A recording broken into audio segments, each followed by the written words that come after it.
October 1957. John Wayne, Texas. Pine Flats and red clay northeast of Beaumont. The oil boom made half this county rich and left the other half exactly where it started. Warren Tully is one of the ones it left behind, 62 years old. A dairy operation that's bled money for 3 straight years after a screwworm outbreak gutted his herd. The banknote is 90 days past due, and today a man in a tailored suit is sitting at his kitchen table with a contract and a fountain pen, telling him to sign his name on the last page. Here's what happened. The Tully place is 640 acres of bottomland and pine, the kind of ground that's supposed to be easy, good grass, good water, nothing like the hardscrabble country further west. Warren's granddaddy cleared the first 20 acres by hand in 1904. Warren took it over from his father in 1919. The same spring he married Ruth. They raised 3 children on that land. 2 moved off to Houston for factory work. 1 stayed and farms the back 40 acres with his own family now. For 38 years, Warren milked cows twice a day, mended fence in the rain, and paid the note down every fall, a little at a time. Most years it worked. He never got rich off that land, but he never expected to. A dairy operation in East Texas isn't a path to wealth, it's a path to a paid-off mortgage and a full table, and for most of Warren's life that was more than enough. Then the screwworms came through in '54. Anybody who's run cattle in the South knows what that means. A parasite that gets into any open wound, any scratch from barbed wire or a rough calving, and turns it septic within days if you don't catch it fast enough. Warren caught most of it, not all of it. By the end of '56, he'd lost 60 head to infection and forced culling, watching animals he'd bottle-raised go down one by one no matter what the vet tried. He borrowed against next year's yield to cover this year's losses, the way a man does when he still believes next year is coming to bail him out. Most years that kind of faith pays off in this business. This time it didn't. The bank in town, the same bank that had shaken his father's hand on a loan back in 1919, sent a letter instead of a phone call, and the letter had a date printed on it in bold type that no amount of goodwill could argue with. That's when the man from the oil company found him. He arrives on a Thursday morning in a car so clean it looks wrong, parked next to a manure spreader. Charcoal gray suit, cufflinks, a leather portfolio under one arm like he's selling insurance to a king. He's polite, almost gentle. He tells Ruth her coffee is the best he's had all week, and he means it the way a salesman means everything. Just enough truth to make the rest go down easy. He's heard about the trouble at the bank, he says. Terrible timing with the drought and the worm outbreak both. His company would like to help. A mineral lease on the property, good money paid up front, no drilling equipment on the working pasture, nothing that touches the dairy operation. All Warren has to do is sign at the bottom of page 4. Warren's reading isn't what it used to be. Cataracts took most of his close vision 2 years back, and he never finished past the 8th grade regardless. Ruth tries to read along, but the print runs small and dense, thick with words like heretofore and appurtenant that don't belong in a kitchen. And every time she gets close to the last page, the man's hand drifts over to smooth it flat, tapping the signature line like he's just being helpful. Outside, a pickup truck rattles off the county road, engine ticking, radiator steaming through a cracked hood seam. A man climbs out, tall, sun-weathered, wearing a canvas jacket that's seen better decades. He's a fence contractor working his way through 3 counties, and his truck has finally given up the fight against East Texas heat on a back road with no gas station in 20 miles. He doesn't know these people from Adam. He just needs water. Ruth meets him at the porch rail before he's even reached the steps. That's just how it's done out here, stranger or not. He tips his hat, apologizes for the intrusion, asks if he might trouble her for a bucket of water for his radiator. Ruth points him toward the well pump around back and tells him he'll stay for coffee, whether he planned to or not. The Tully's hired hand, a young man named Dutch, walks him around to the pump. While the water runs, the stranger glances back toward the house, at the gray car parked crooked in the yard, at the fine hat sitting on the porch rail, where its owner left it. Somebody selling something? The stranger asks. Dutch spits into the dirt. Oil man. Been in there 2 hours. Won't leave till the old man puts his name on something. The stranger says nothing to that. He just fills his bucket, walks it back toward his truck, and then, for reasons he couldn't fully explain later even to himself, he doesn't stop at the truck. He walks up onto the porch instead.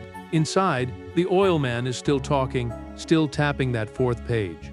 Warren has the pen in hand, his fingers trembling not from nerves, but from 38 years of gripping fence pliers and milking stools in a body that's finally starting to collect its dues. Ruth stands behind his chair, both hands knotted into her apron so tight her knuckles have gone white. "It's a fair number, Mr. Tully," the oil man is saying. "More than fair, and it clears up your situation at the bank same day.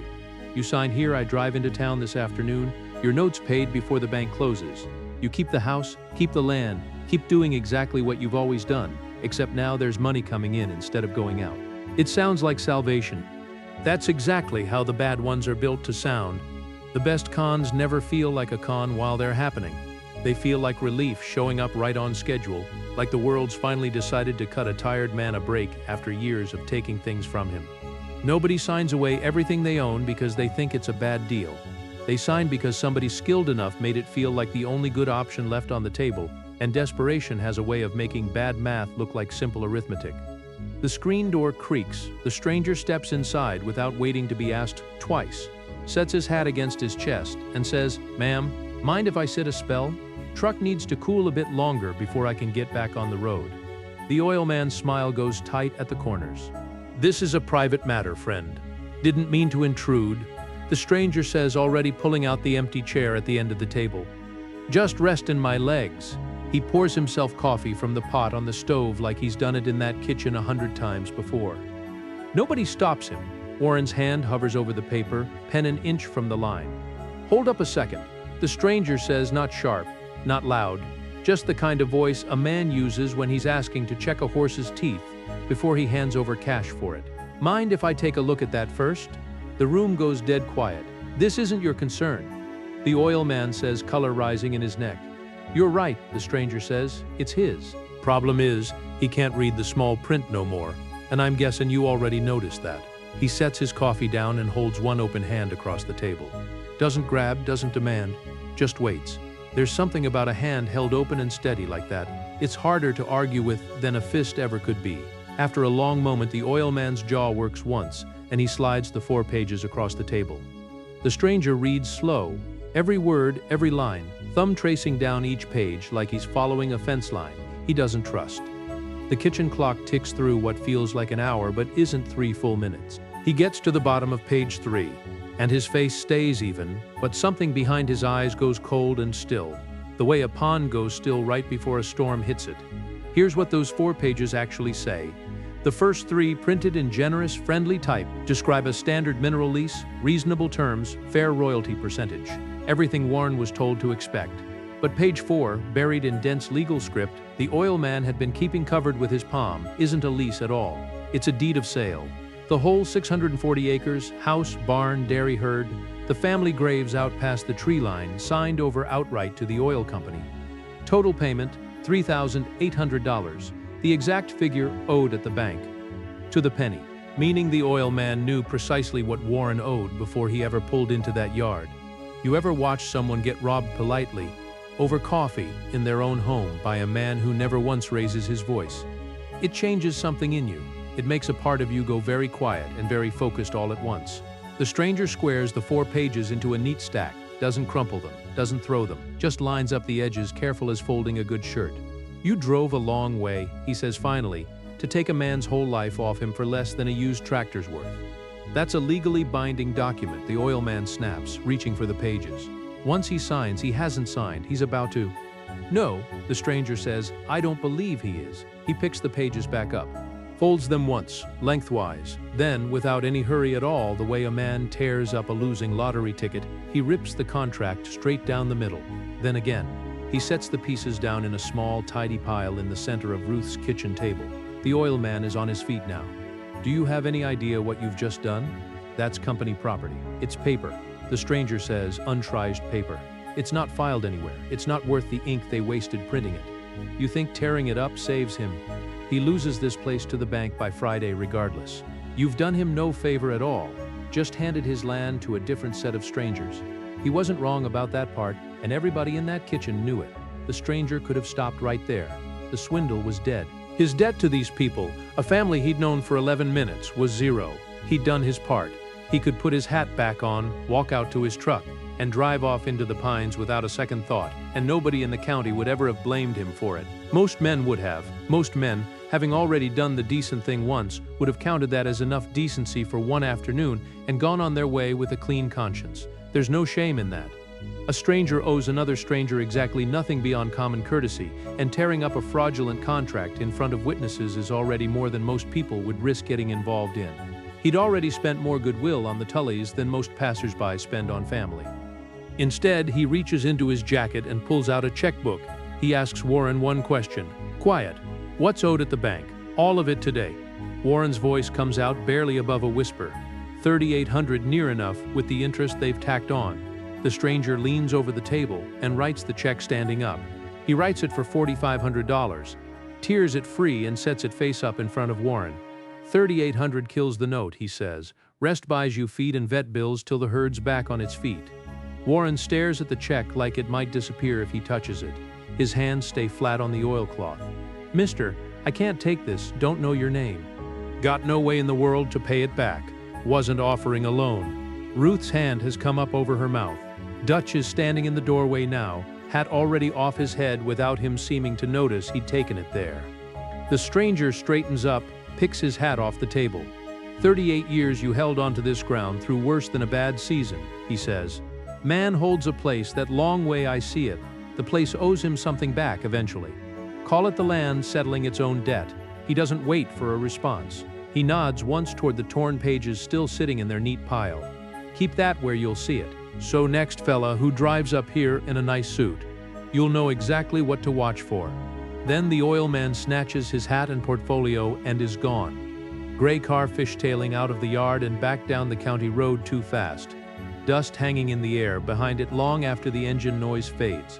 Nobody in that kitchen watches him go. They're all looking at the man in the canvas jacket instead. Dutch is the one who breaks the silence, quiet, almost to himself. "Ma'am, you know who that was?" But the stranger is already at the door, water bucket in hand. "Just a fella whose radiator gave out," he says. That's the whole of it. That's all anybody needs to remember. And then he's down the steps, pouring the last of his water into the truck in the long gold light of a Thursday afternoon, cranking the engine, raising one hand out the window, not quite a wave, just a hand lifted easy, before the truck rattles back onto the county road and disappears into the pines, dust settling slow behind it on the kitchen table, 4 torn pieces of paper, and beside them, a check that Warren Tully still hadn't found the nerve to touch. He cashed it that Monday, drove into town in a truck that hadn't started on the first try in 2 years, and that morning it caught right up. He paid the note in person, counted out in cash across the banker's desk, and the banker who'd known Warren's father shook his hand twice before he let it go.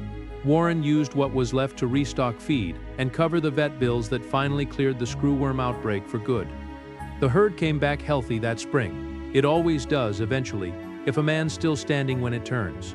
Warren Tully ran that dairy operation for another 14 years. Never sold an acre, never signed another mineral lease, not the crooked kind. And later, when honest ones started showing up after 3 separate strikes hit properties 2 counties over, not those either. He'd seen what a piece of paper could do to a man who trusted the wrong hand holding the pen, and once was enough for one lifetime. Warren passed in 1971, in the same front room his own father had built, at the age of 76, the land clear and paid in full. Ruth stayed on the place another 6 years after that. It passed down to their son, who still runs cattle on that same bottomland today. Nobody in Hardin County ever learned the stranger's real name. He drove on that afternoon toward whatever job was waiting 3 counties over, and as far as anyone could ever trace, he never spoke of that Thursday again, not to a newspaper, not to a neighbor, not in any letter that ever turned up afterward. Some folks in town speculated for years about who he might have been, a drifter, a former serviceman, maybe even somebody running from trouble of his own. Nobody ever landed on an answer that satisfied everybody, and eventually the question mattered less than what he'd actually done. Ruth told the story to her church group, to her grandchildren, the way a person tells the one unexplainable thing that happened to them in an otherwise ordinary life. That's mostly how it survived at all, mouth to mouth, kitchen table to kitchen table, for almost 70 years, gaining small details and losing others the way any good story does when it's passed down instead of written down. $4,500, 1 overheated radiator on a forgotten county road, 640 acres saved. 14 more years of milk and pasture. A note paid off in a man's own hand, in person, while a banker who remembered his father watched him do it. All of it traces back to one afternoon when an uninvited stranger sat down at somebody else's kitchen table and asked politely to read 4 pages out loud before anybody signed a thing. Where are you watching from tonight? Drop your state in the comments below. I want to see just how far a story like this can travel. The Tully land is still a working farm today, tucked into the pine flats of Hardin County, the kind of quiet ground most folks drive straight past without a second look. If you turned off the county road and followed the fence line back to the house, you'd see the barn roof first, then the porch, same as it's always been. And inside that house, in the front room, hangs a small frame on the wall. Behind the glass isn't a photograph or a medal. It's 4 pieces of an old contract, torn clean down the middle in October of 1957, and taped carefully back together along every seam so the words are still legible if you look close enough. 3 pages of friendly print promising a fair lease. 1 page of small, cold legal type promising something else entirely. Underneath it, in Ruth's own handwriting on a small square of paper, 1 line, "The day a stranger read it out loud before we signed." Sometimes the biggest thing standing between a family and losing everything they built isn't a lawyer, or a loan, or a lucky break. Sometimes it's one person willing to stop, sit down uninvited, and ask to read the fine print before anybody else does. It doesn't take a fortune to change the direction of somebody's whole life. It doesn't even take a name. Sometimes it just takes a man whose truck happens to overheat in front of the right house on the right afternoon, and the willingness to stay 10 more minutes than he had to. If this story reached you tonight, do me a favor. Pass it along to somebody who needs the reminder. Hit subscribe if you haven't yet, because there's more like this one coming, and if you ever find yourself signing anything with a stranger's pen resting on the last page, read it yourself first, every time.